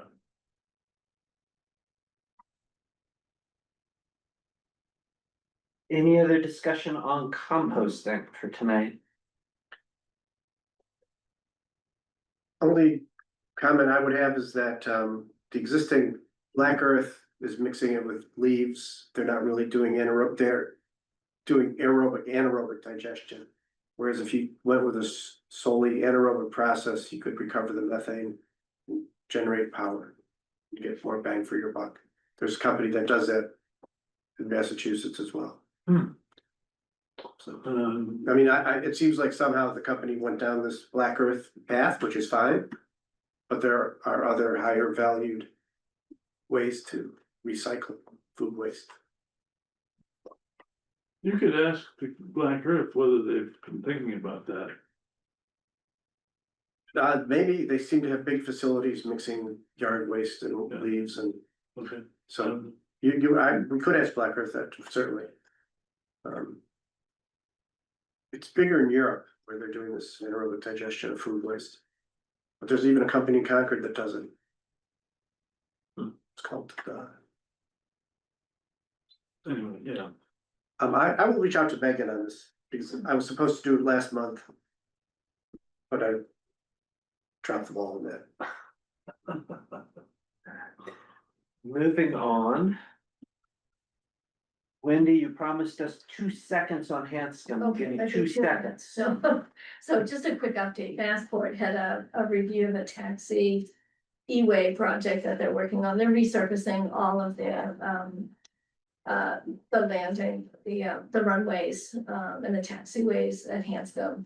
It's really a maintenance project, and the one thing that I was concerned about in that project was that they were expanding some parts of the runway, but it really isn't a runway expansion. It's sort of what they call an e-way or a taxiway between runways. So it's a small expansion, and the purpose of that is really to optimize some of the efficiency of the queuing of the planes. So the idea being, it's actually more efficient to have an additional partial, it's not a runway, it's just a connection between a runway, a roadway that's used for the planes while they're queuing and the actual runway itself, so they're sort of adding a connection. So I guess in my mind, it's really a maintenance project, it's not a huge change to the environment. In theory, it should bring efficiency, and there's less queuing of the planes with the aircraft engines just waiting, so that was my walk away from that. The project, it's the schedule for the project actually is for it to start in the spring and be finished in the summer.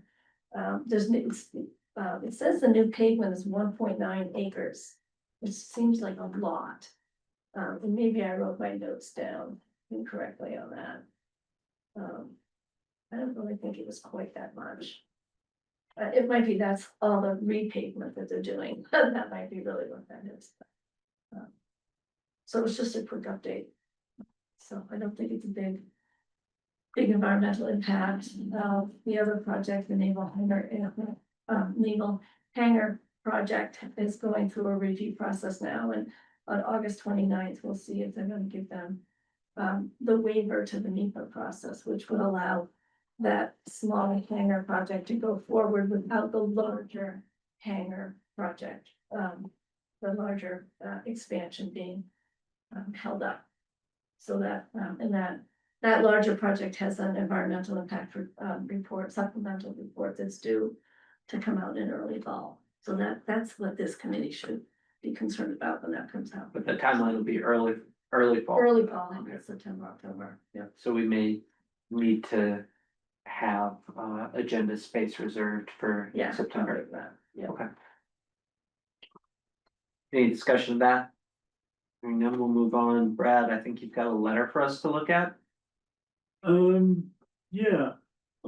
So, again, I should have, actually, I'm still not connected to the Zoom. Betsy, Even, can you I easily just share wanted your to- letter? I wanted to just talk about the context. Well, that was blunt. Sorry. We can have regular meetings on neighborhood electrification. Alright, you been on. That Betsy has been organizing. And relating to this gas system enhancement plan, the GSEP, where they've identified 3 locations in Concord, which could be considered non-pipeline alternatives instead of replacing gas pipes. Replace them with electrification. One's on Thoreau Street, which involves commercial and residential. Another's on Crescent Street off of Elm, and another's on Pond Street off of Laws Brook. They're different sizes. As I understand it, the DPU is requesting community input on whether they would want to do non-pipeline alternatives by the end of September. Maybe Betsy should fill me in where I got it wrong, and she could share the letter. Yeah, are you able to share that on the screen for people to see, please? Yeah. Just a second.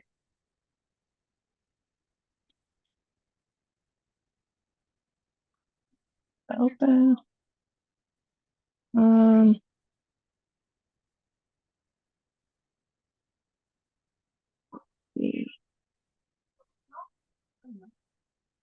Share. Okay. Let me try to do it from my drive. Brad, can you say a little bit more while she's bringing it up about the purpose of the letter, the intent, and what the action required from us, if any? Well, I'm thinking the letter should come from Climate Action Committee together with Mothers Out Front. Because as a town committee working on electrification. And what it's asking is to support the alternatives to just replacing the gas pipe. I have the letter, I have a version of the letter here, Yeah, but you're not in. but I just find the agenda. Where's the agenda?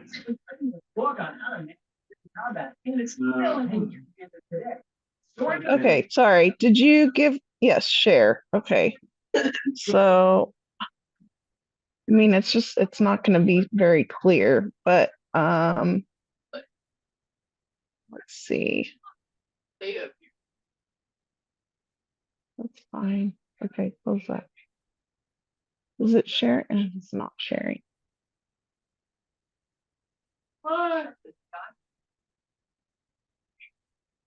Okay. So this is a draft and I've gotten some really great feedback. But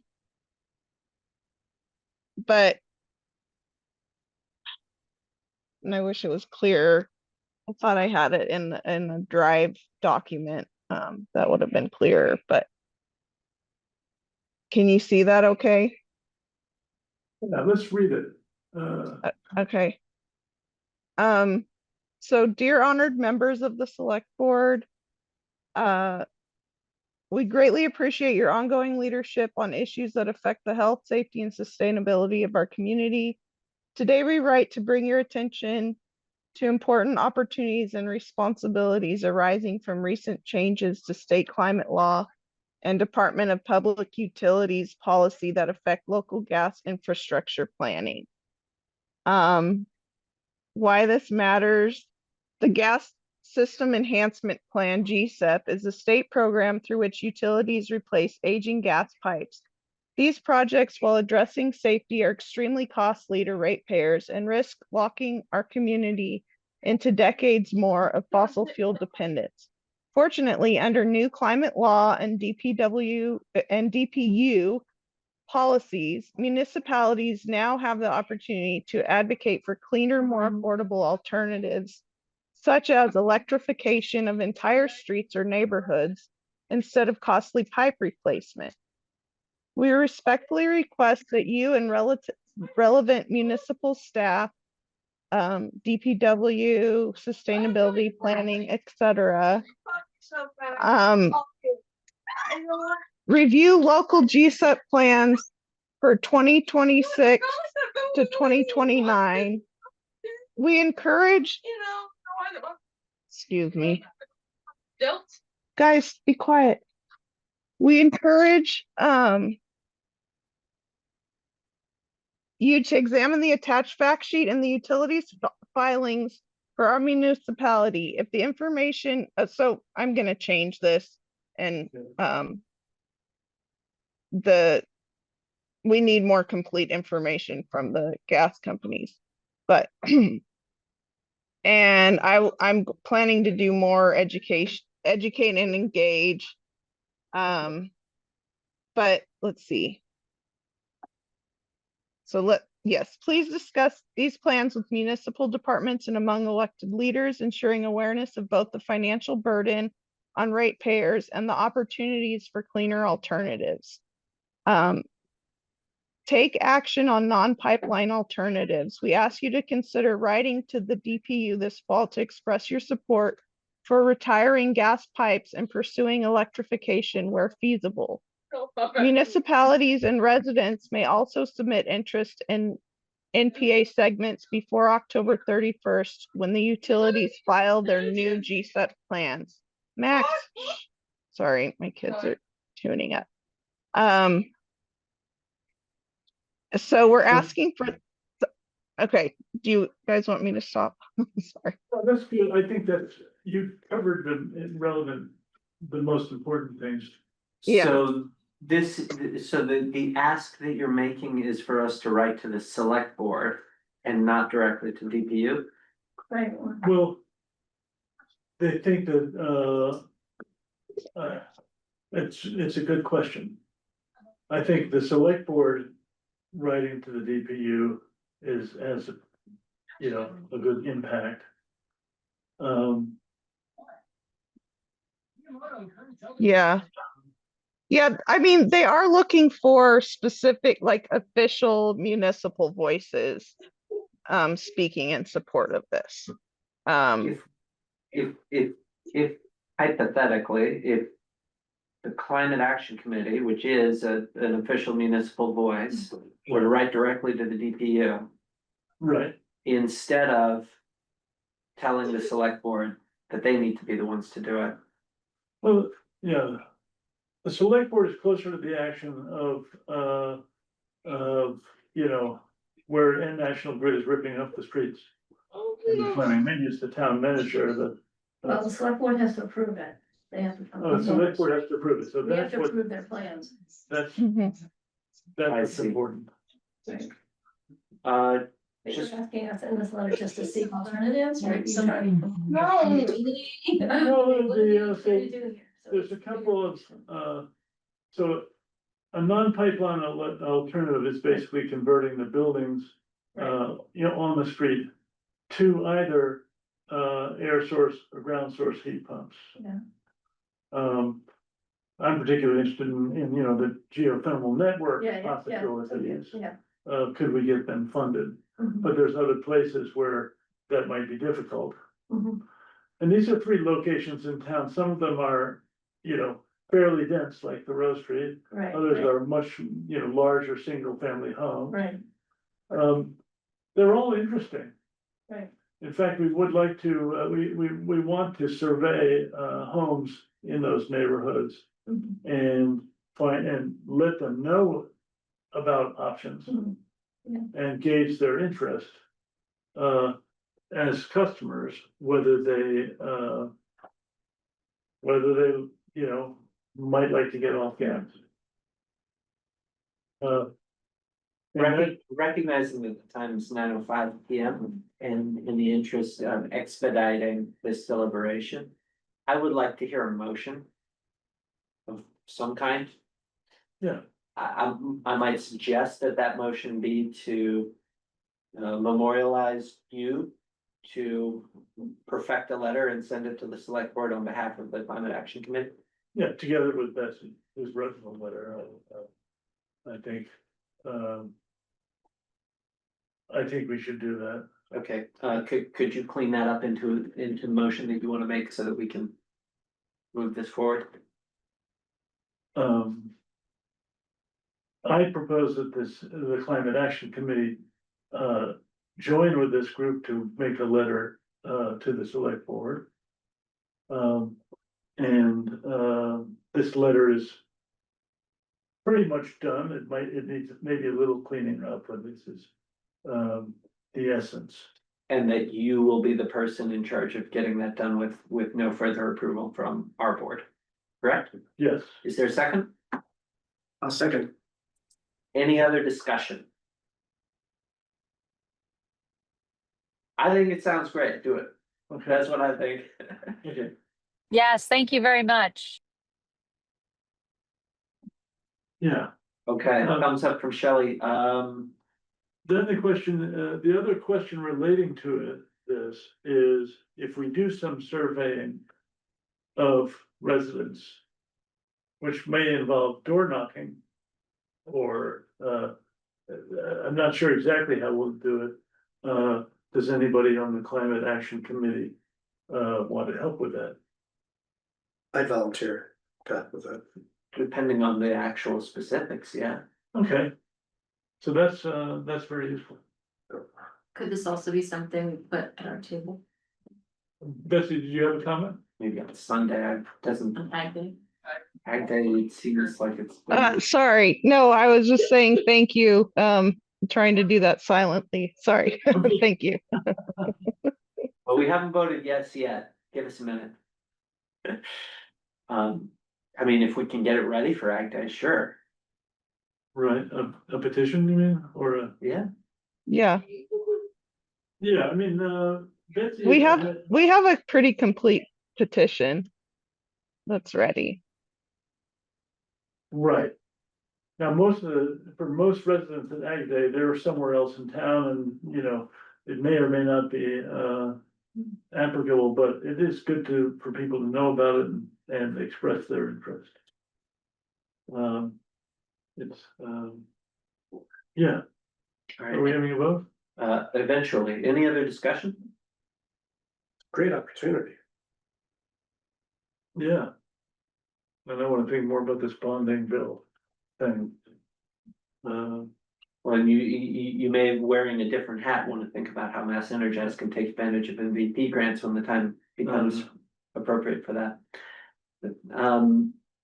Okay, Hearing no other discussion on GSEP or network geothermal, we would be in line for a vote. All those in favor of the motion to memorialize Brad to do that letter on behalf of us with Mothers Out Front as co-signers, please signify by raising your hand.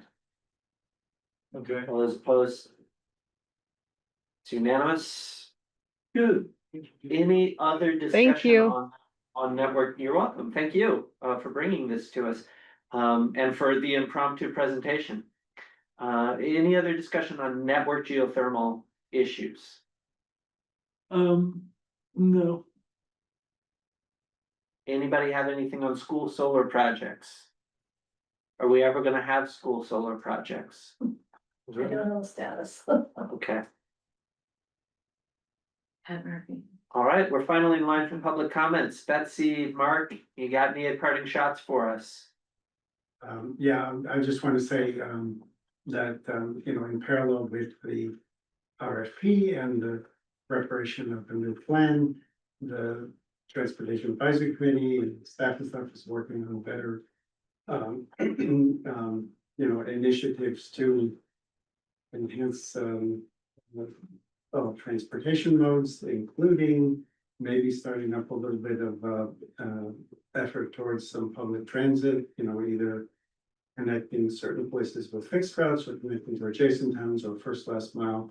And since that's probably going to be a heavy lifting thing, I would hope that the climate action plan would also, and the climate action committee would also wholeheartedly engage in that. But the Stantec planning side contractor, if the strategy comprehensive transportation strategy plan, we should be getting some preliminary version of a report back September, October, and then there's going to be some public outreach session for presenting that probably in November. So people are invited to come to the Transportation Advisory Committee meetings or watch them later. I wrote down a note at the chair's breakfast for the. It's gonna sound very unprofessional. You mentioned a thing on your website. At the Oh, chair's. There's Do a, you wanna plug that too? yeah, I had there's- been intending to on plug the, that. on the TAC website, there is a electronic form for citizens to file suggestions and requests and concerns about safety at different locations and the need for transportation infrastructure. I think it would be good for us all to kind of like take an intentional look at that. And see if we have anything to contribute. Yeah, and we're working staff with some help from the Public Works Commission and Public and Transportation Advisory Committee. Select board liaison to both committees, Paul Bohm, are trying to hammer out a better, you know, mainly with staff, a better system for taking inputs that come to TAC, that come to police, that come to Public Works, and putting them, lining these up with existing and new prioritization lists for projects and also communication and education back to the public about, well, this maybe could be done quickly, this might take a long time, this might take a lot of money, this might involve a lot of trade-offs in terms of traffic circulation, neighborhood concerns, et cetera. So. Yeah, there's supposed to be a joint meeting with the select board and. the Yes, DPW there will be a, That there will will be a just joint talk meeting about at that some point, process.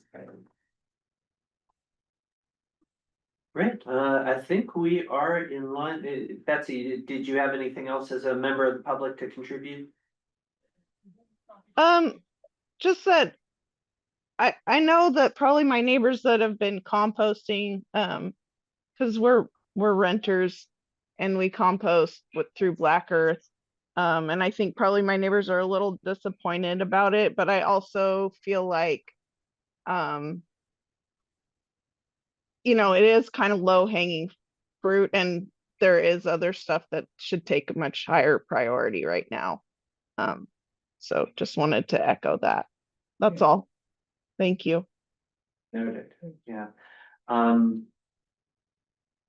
I think we are in line for motion to adjourn to meet on the third Wednesday of next month at 7 PM back at the townhouse pending working AC. It should be. Great. Do we have such a motion? Yeah. All those in favor say aye, all those opposed signify by staying here all night. We're adjourned.